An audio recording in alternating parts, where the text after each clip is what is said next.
Hey guys, it's Jen here, and welcome to the 10,000 Homes podcast.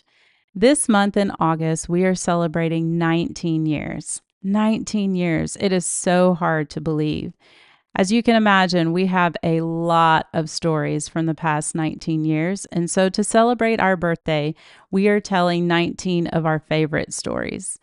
As I started to think about some of our origin stories, I thought, you know what? Let's do a podcast because I think when you talk about them and when you speak about them, then people can hear the heart behind those stories. And so I hope you'll enjoy this episode where the three 10,000 Homes founders sit down to talk about shelter and to talk about the very first house build we ever did. Enjoy.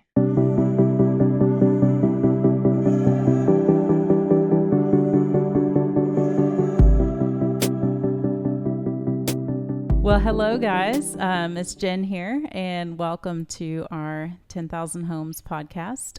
We're doing a series of podcasts sharing about the origin stories of 10,000 Homes. Jeremy's here with me.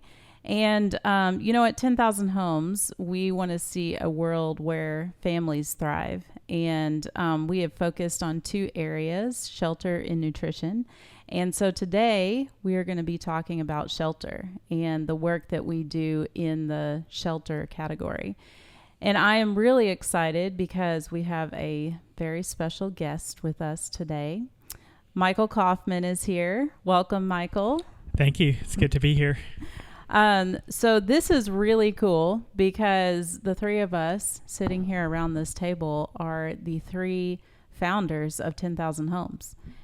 Yes. Yeah. Yeah. Yeah. So it's the first time we've all three been around the table together in a little while now. Yeah. So yeah, it's really good. Yeah. Yes. Yeah. Quite a long time. So I'm really excited about this conversation and about reminiscing on some of those first days and our very first house build that we ever did. I'm trying to think. Michael, do you want to share anything more about who you are and your family before we get started? Sure. I'll just say I've been living here for the past I guess it's 10 years. After we here in Texas. Yes, after we moved back from South Africa, we lived in Wale for a couple years, and then we have a place in Lucas, which is just down the road. It's literally 5 minutes away. So, I have 5 kids, and they're all going back to school, so it keeps us busy. Yeah.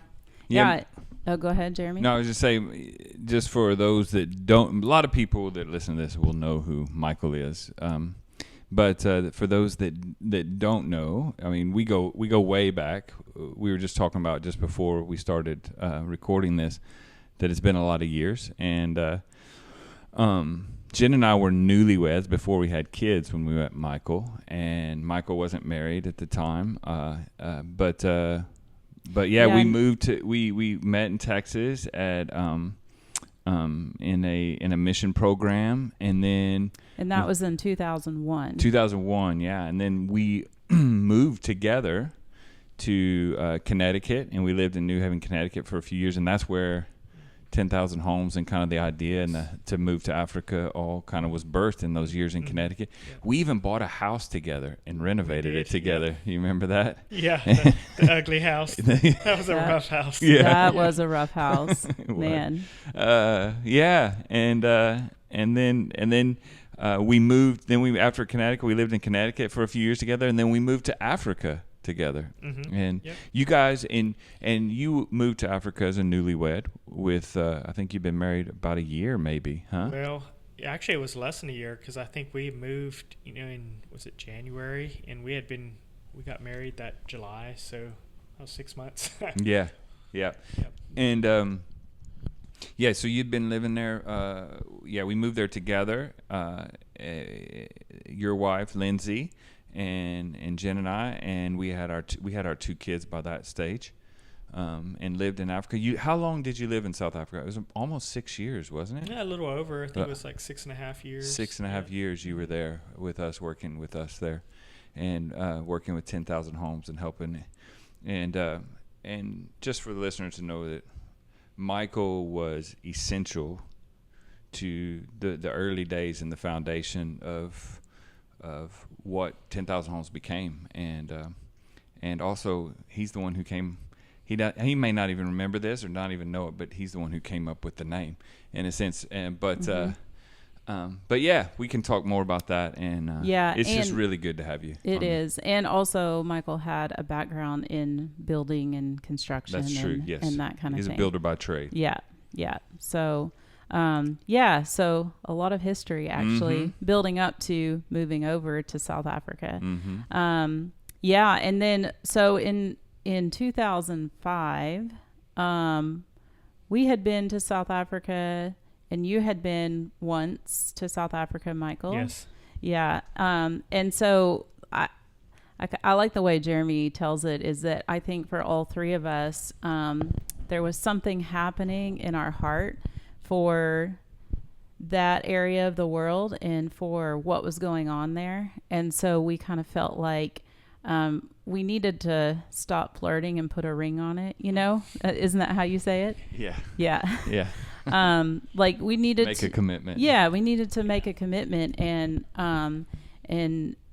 do what we could to help. And so in 2005, we went over kind of like a exploratory trip. We were going to actually check out, like, where are we going to move to? I think we were beyond the question of, are we moving over? It was more, where are we going to land? And so, where are we going to be the most useful? Yep. Yeah. Cause we visited a couple of places, like we were in White River, and then we flew down to Cape Town, and we were kind of looking at where we could be the most useful. Right. I forgot we went down to Cape Town. Yeah, we did. Yeah. Yeah. And so, so we were very serious at that point. I think, did we go over in July? Right? Yes. Yeah. Yeah. It was, July, August. Yeah. I don't remember exact dates. But yeah. So in 2005, in sub-Saharan Africa, there were 48 million orphan children, and 14 million of those were due to HIV and AIDS. And when we say orphaned, that could be a single orphan where they've lost one parent, or a double orphan where they've lost both parents. But that's a lot of kids in that region of the world. That was in 2005. And according to a 2005 UNICEF report, 64% of children in sub-Saharan Africa had a shelter deprivation. So, like, they did not have adequate shelter. And, the thing about in Africa is there's not orphanages. I think the numbers are so big that, it's just too many kids. And also culturally, because it's such a community-based culture, doesn't really work. And so these millions of children that have been orphaned, they would just stay in their parents' home, and you would have, 12, 13, 14-year-olds becoming the head of the household, which is crazy. I did not have kids that old at that time in 2005, but I knew that was crazy for a 12-year-old to step in as caretaker and provider and all these things. It's too much for a child. So what about you guys? Like when we went, and there's all these millions of children that are orphaned, I remember seeing lots of children that were the head of their household.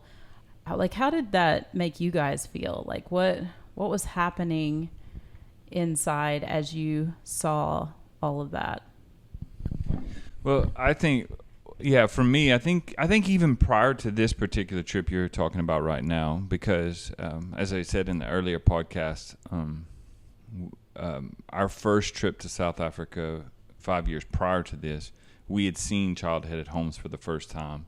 We had seen what it was like for them, and it was a big eye opener. And then Michael had been over and been to the same area we had been, into the same communities, but not with us, with another group, or with another group of our friends that went over a year to 2 years prior, I believe. It was 2 years prior to this. Yes. Yeah. And so Michael had his experience, which he can talk about, but I think going into this trip you're talking about, we knew that we could do something about the shelter, and that we had to. And like you said, we had to make a commitment. We had to put a ring on it or whatever. We had to. There was something that we could do, and the need and the demand was so great. And I just felt completely, I don't know, compelled is not strong enough word. It was more of a, we have to do this. We have to do something. And so going there, we knew, I think even on this particular trip is the trip we built the first home. So we knew we were going to build a house, and we knew we were going to do something. We just didn't know how this was going to play out long term. But it was a thing of how I felt in that moment was conviction, maybe is the best way to say it for me. I don't know about you, Michael, but yeah, it's good. Yeah, I had taken my first trip to Africa. I think I was about 20 years old, and I just felt really, I guess you could say, a calling on my life about Africa and that region, and then going a couple years later to South Africa and just seeing the need, I think just spurred something in me that I wanted to do a little more than I was doing, and just ready to make a commitment to do what I could. And we didn't really know what that was going to look like, but we felt we needed to do something, so we kind of jumped in. Yeah, it was like a no questions asked. Like, we're just going to jump in and help where we could. Yeah. And I think, Michael, you were, if I remember, the way I remember it in that time is we had known for about 5 years, Jen and I, but we had a family too, and there were a few other kind of questions we had in it, but we knew we needed to do something, but we didn't know what, and we might have been a little bit hesitant at times to just jump in. But I do remember you being like, it's time, we got to jump in, and you being a bit of a catalyst to help push us off the cliff, so to speak. Yeah. I think there was, and some of it might have been, my reaction might have been a little pushback to, like, feeling like there was a lot of talk sometimes in mission circles at the time that we were a part of, and maybe not as much what I felt should be action. So that was kind of maybe my response, whether it was right or not. Well, hey, it got us there. Exactly. So I think, for all three of us, there was that, like, we have to do something, like, no hesitation. So then on this trip in 2005, the two of you went and met a girl by the name of Cassandra. Can you guys talk about, like, her story and what that first meeting was like? Can you remember it all, Michael? I'm struggling to remember kind of details. Yeah. I mean, I know it impacted me, and I kind of remember, like, the shelter she was in when we met, and it was pretty what did rough. It look like? I mean, it was pretty much just a shack. Like, if you think of, like, so I'm trying to put it into terms that, like, Americans could understand. And if you think of maybe just stacking up some pallets, and putting a tarp over it, and maybe a couple pieces of tin for the roof, that's pretty much what it was. Yeah, that would have been about the equivalent of what it was. Yeah, it was pretty rough. I do remember that it had. Now they didn't have pallets or tarps or whatever, but they did have tin. They had tin roofs, and I remember it having. They used some wood and some kind of mud clay that they made or whatever to try to build some walls. But then I just remember that it had these long pieces of zinc metal roofing that went from the top of their structure to the ground, and they kind of slept underneath that. That's what I remember. Yeah. So, I mean, what I remember is Cassandra was 12. at the She was time. 12, yes, correct? yeah. Mm-hmm. And her story was a little bit different because they were actually Mozambican refugees. That's right. That came over there.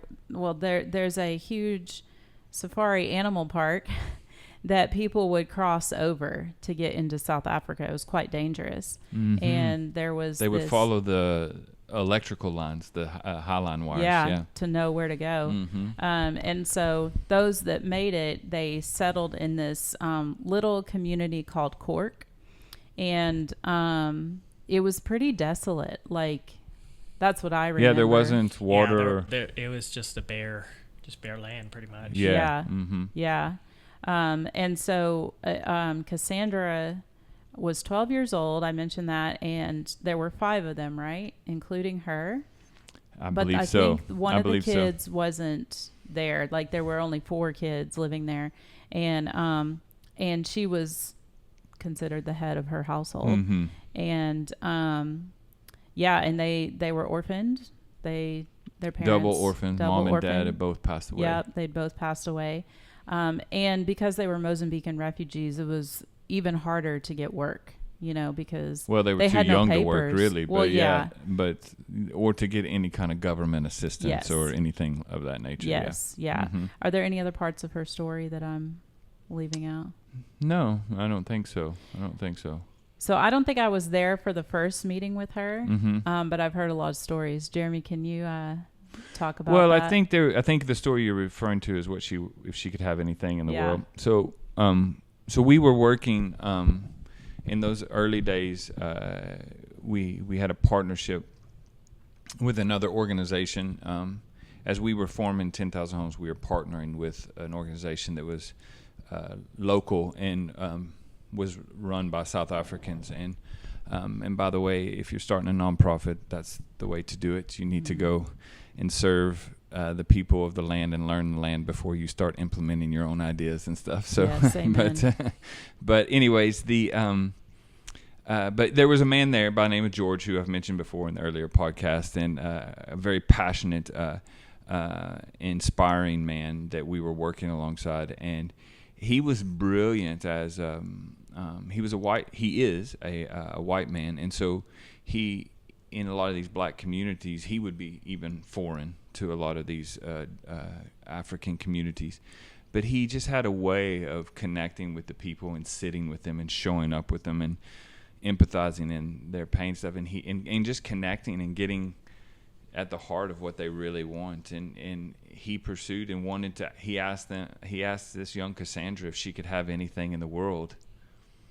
What would it be? And she simply said a house. Mm-hmm. Yeah, she didn't. As 12 years old, you would think of something else. It would be an Xbox. Do you have a 12-year-old right now? No, you don't have it. You have Yeah, you do have a 12-year-old. So your 12-year-old probably wouldn't say a house at the moment, right? And so, but yeah, she just simply, she knew what she wanted. Mm-hmm. She knew what she needed, and they needed a house. And thank goodness we were there, and thank goodness that Michael was leaning into this and saying, "Hey, we got to do something. There's got to be action," because we agreed to build her a house, mm-hmm.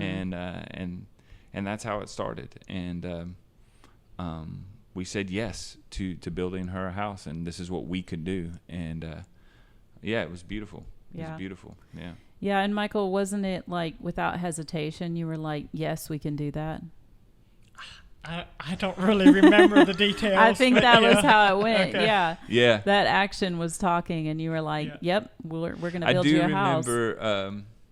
I do remember there not being much discussion about it, and I do remember, especially in those years, in public settings, you weren't, Michael, if it's fair to say, you weren't always the most outspoken person in the room. Yeah. And I was pretty quiet. Yeah. I still am. Yeah.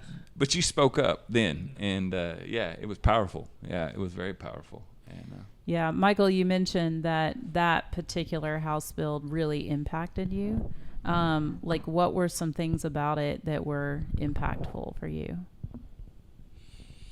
I think part of it is just the situation she was in and how, I mean, how life-changing that can be for someone to be able to like transform, you know, her life and her siblings' lives on that scale, and having the ability to do that and feeling like you're making a difference. I think that was really, really big. Yeah. Do you guys remember like the look on her face, like before, like when you met her, and then when we had the house party and gave her the house? I feel like. Do you remember? Well, I wasn't there when y'all first met her, but I think I went out at the beginning, and just the joy on her face, you know, when we did the house party and gave the gift of home, was pretty priceless, actually. It was. Yeah. Well, to be fair, I don't always pick up on that stuff, so. I honestly don't remember now. Okay, I'm doing a podcast with two dudes that. Yeah, it's true. No, just kidding. What about you, Jeremy? What was impactful about that house build? What was impactful for me was how many people came together for one cause, and a specific task and a specific. It was just beautiful to see people come together and not complain, but just get on with getting the work done. There were no egos there. There was no entitlement issues with anybody on the work team, you know, and the ones building. Even though we had a group of Americans that came to help build the house along with Michael and I.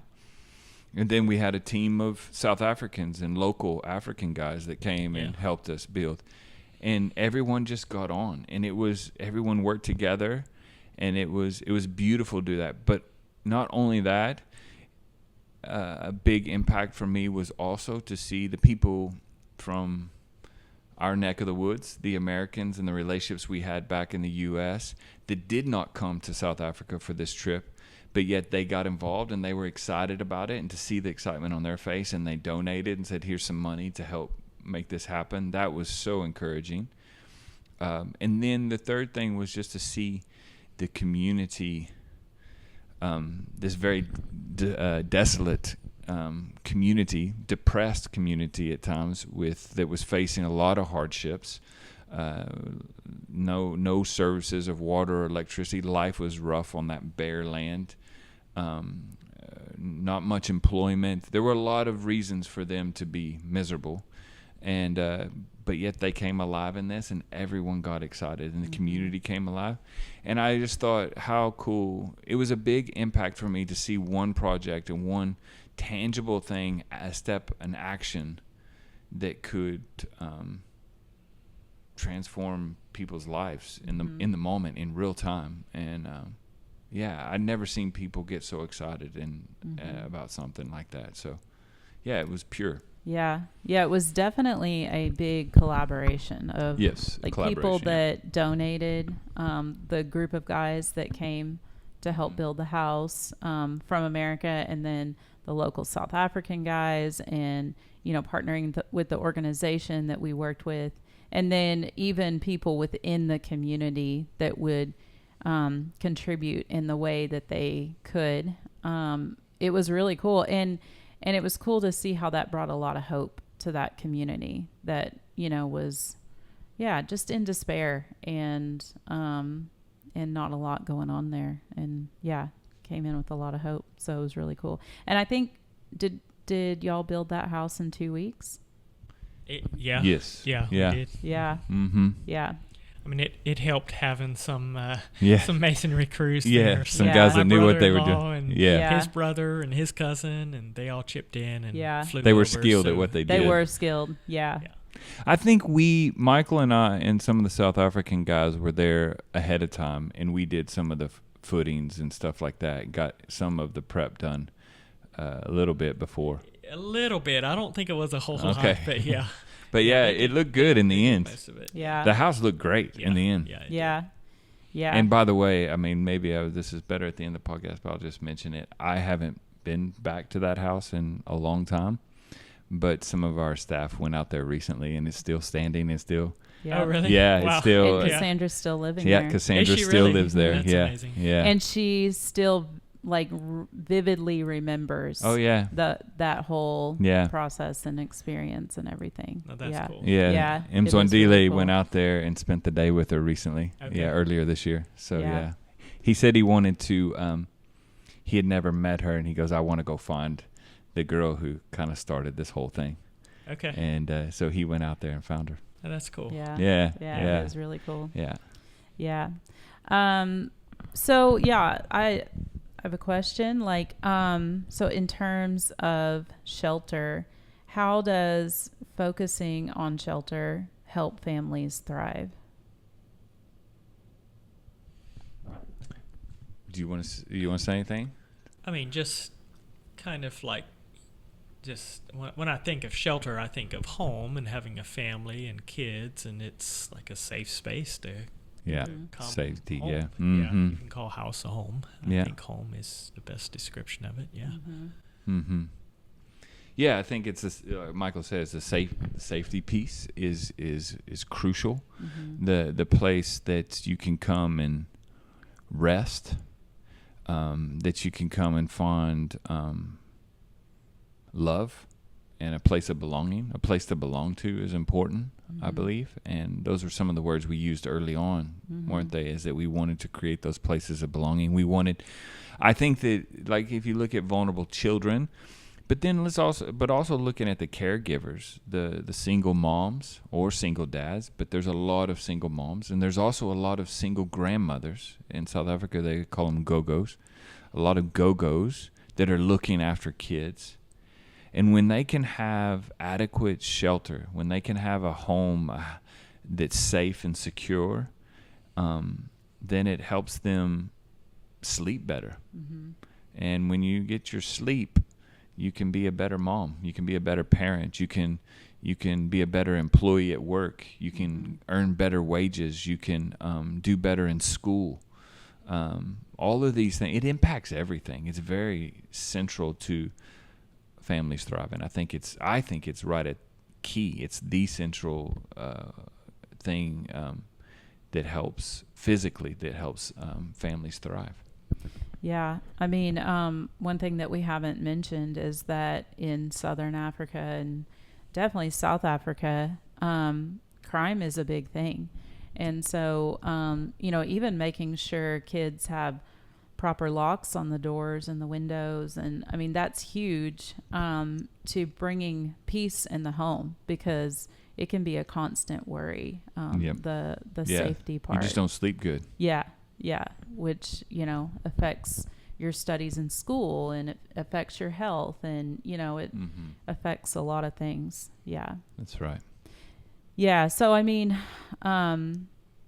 even now today, there's between 50 and 55 million orphans in sub-Saharan Africa. Like, the number is still really, really high. And so I think the need to make sure these kids have adequate shelter is still very high, and still making sure that they have a place to call home, that they can lock their doors. Like, it's really important. Really important. Yes. Yeah. I think this is still while when we built this first house in 2005, the needs and the kind of the social landscape of families and communities in South Africa, it looked different than it does now. 20 years later, almost 20 years later, it's very different in these areas, and there's a different view of HIV. There's more medication. There's a lot of changes that have happened, but I still think that the need for shelter is still paramount. There's still a massive need for this, and it's we haven't reached our goal in ensuring that all these families have a place, proper shelter and proper nutrition, and so there's still work to do. Yeah, definitely. Yeah. I don't know if y'all have anything else, but I did want to ask before we close out this podcast. So, the name 10,000 Homes, what, Michael, I'm going to ask you because you were a big part of that name. What was the heart behind that name, 10,000 Homes? Do you remember? Yeah. Do you remember? I'm not sure. Like, where did the number 10,000 come from? I'm thinking it was a scripture verse of some sort, but I can't No. remember. Maybe it wasn't. It wasn't. It was. I mean, I think part of it was the heart to reach, as many as possible and That's it. Yep. Yeah. do That's something it. on a bigger scale. Yep. Yeah. I think that was a big piece of it. Yeah. Yeah. And I think for us, 10,000 felt like a huge number for Yeah. us to try to accomplish. It is Yeah. a big number, but it represented us doing something and doing our part, taking action to help care for these kids. Yeah. The way I remember it, if I may, is it was before this trip in 2005. It was before we built for Cassandra, but we had been in talks for a few months about doing something, about action, about like you were talking about, you wanted to do something and not just talk about it. And it was in one of those discussions. It was in our house that we bought together in Connecticut, and you passionately said, "I want to go and do this. I want to go and help 10,000 of these kids." And it was just throwing a number out there that probably was you just trying to be passionate about the biggest number you could at the time. And I think we were praying and we were talking and we were getting encouraged. And it was that thing of, it was that part where we were moving from dreams to actually setting goals. And you threw a number out there that was big, and it just stuck and it resonated with, and everybody kind of responded, I think, in the room to that moment. And I think they were responding to your passion and your conviction that you had on your heart to do something, and let's not sit around, but let's go do it. And I think we all responded to that. And so for me, that name has not only represented, for me over the years, that name has not only represented the number of kids that we're going to reach, or the Cassandras and all the other children and families that have been impacted, but it also represents the passion that we had in the early days. Yeah. And the passion that you were carrying as one of the founders, and that was essential to getting us started and making this a reality. So yeah, definitely. So thank you, Michael. Yeah. Yes. You didn't even know it, or you forgot. Yeah. Sure. Any other stories or things that you guys want to share? Well, I did want to say something. I mentioned that some of the team went to back to Cork earlier this year and visited Cassandra's house. The house is still there. Cassandra still lives there. She knew all of us by name, according to Mzondile told us that she remembered us all by name. And even though it had been so many years since we had seen her. But one of the things that he did was, there was a young man, he was very young when we were building this house, that helped us build the house, a local guy named Klankla. And he was on the building crew to help us build the house. Yep. And I saw him. I got to see him earlier this year at a funeral. We ran into each other at a funeral, and we connected and got to talk for a while and catch up, because it had been a while since I had seen him. But in Klankla he worked with us on that team, and then later on during your time there, Michael, in those 6.5 years you were there, you took him under your wing a bit. Yep, You brought right. him on. And you brought him onto a building team. He built some other houses with us, and he learned a lot from you. And while we were at the funeral, hanging out, after the funeral, we spent some time together.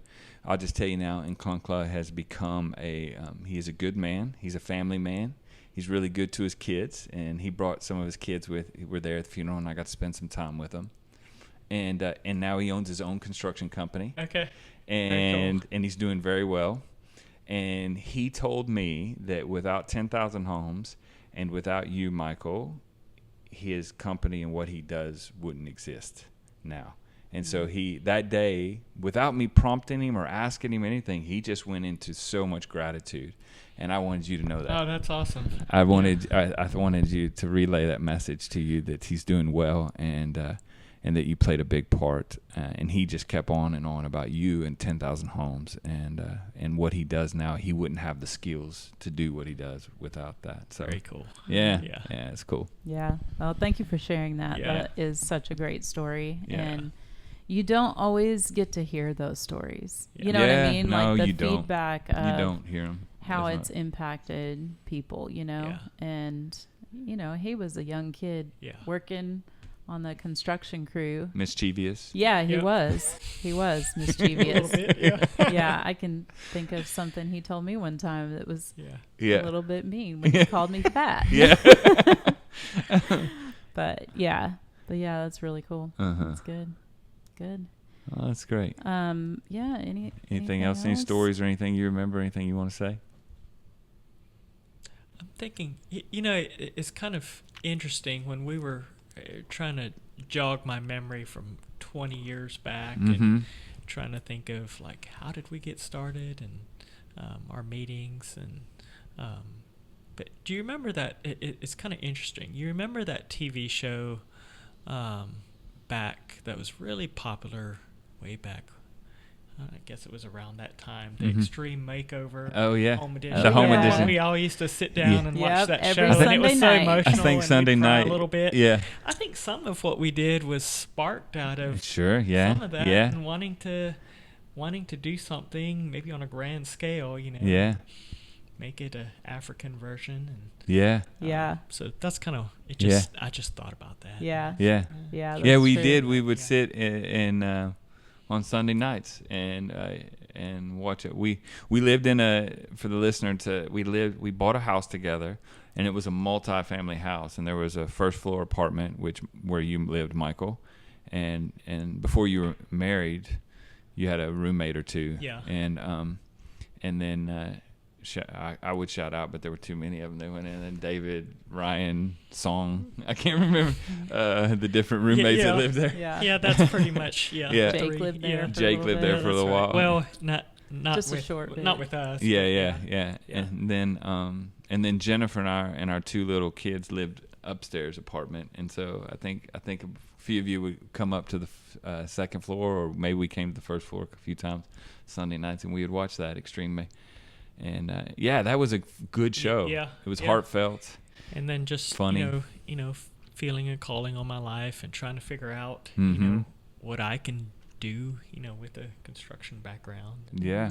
So Yeah, I don't know if it was from that show, but the celebration part, like we Oh, do yeah. a home party still. Yeah, we after still do 'em. every house, and it is a huge celebration. Lots of singing, lots of dancing, tears. Like it's really incredible. And yeah, such a gift to be a part of that and be a part of giving someone a home. And some of the stories of people that are just so stressed about not having a place to live, and it's just really special to be able to be a part of that. So Michael, I want to say thank you to you for just feeling like, no, we got to do something, and driving this action to do something, because I think that, I know that it's made a difference in a lot of people's lives, and a lot of incredible fruit has come from 10,000 Homes and the work of 10,000 Homes, and being able to provide shelter to people. It's not even just a home. It's letting people know that they are valuable and they are worthy of having a home to live in, and of a group of people flying from halfway across the world to build them a home for 2 weeks. Yeah. So, so That's really good. Yeah. And I was thinking of just one thing at the end of it, but what both of you said, and Michael said, you know, his construction background, he was just looking for something to do, and what you were just sharing, Jen.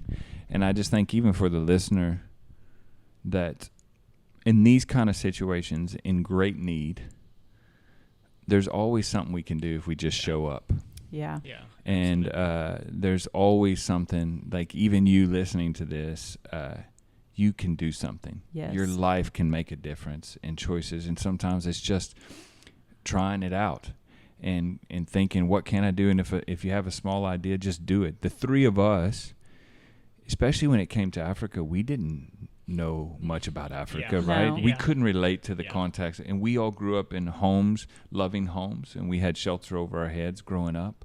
But we also had no medical training to deal with anything with HIV. Yeah. You had some construction background, but and I had piddled around with a little bit of it, not near the background you had, but we just wanted to do something, Yeah. and we were just Yeah. looking for something that we could do, Mhm. and how we could connect, and what our part could be, and we just tried things. Yeah. And even after we moved to South Africa, we tried other things, didn't we? And Yeah. some things worked and some things didn't. And but I think the key is showing up Yeah. and just doing something, Mm-hmm. and not just talking about we should do something, but Yeah. actually doing something. Yeah. So Yeah. that's great. That's good. Yeah. Mhm. Yeah. Excellent, Jeremy. It's easy to make excuses of why we can't do things. Mhm. But yeah, just stepping out in whatever action we can. And there's a lot of different ways we can take Yeah. action. So Yeah. yeah, It's it's good. really good. Right on. Well, thank you guys. Yeah. Thank you for sharing. And thank Thank you you. for talking about shelter. Yeah. Thank you for having me. Yeah. All right.